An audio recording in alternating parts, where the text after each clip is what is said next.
One bright morning, the city of Jerusalem was alive with excitement. People from all over had come to celebrate the Passover, the most important festival of the year. The streets were filled with travelers, and the air buzzed with voices shouting, singing, and praising. As Jesus rode into the city on a donkey, a crowd gathered around him. They knew he was special.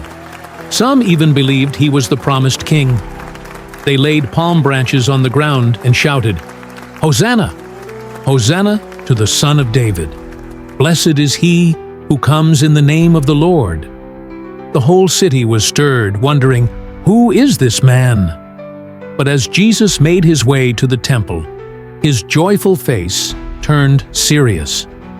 When he stepped inside, he saw something that made his heart heavy. Instead of a place of worship, the temple had become a noisy marketplace. People were selling animals for sacrifices at unfair prices, and money changers were cheating the poor. The temple meant for prayer had been turned into a place of greed and dishonesty. Jesus' eyes burned with holy anger. With great authority, he flipped over the tables of the money changers, sending coins scattering across the floor. He knocked over the chairs of those selling doves and commanded, "It is written, 'My house shall be called a house of prayer,' but you have made it a den of thieves." The merchants and religious leaders gasped in shock. Some were angry, but others stood in silence, realizing their wrongdoing. Meanwhile, the blind and the lame came to Jesus in the temple, and he healed them with his gentle hands. The children, still excited from earlier, continued to shout, "Hosanna to the Son of David!" The chief priests and teachers of the law were furious.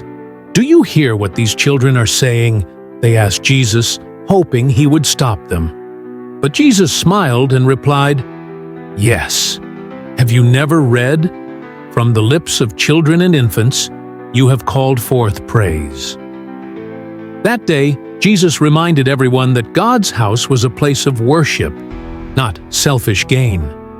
His words and actions showed that true worship comes from a heart full of love for God. As the sun set, the echoes of "Hosanna! Hosanna!" still rang in the streets.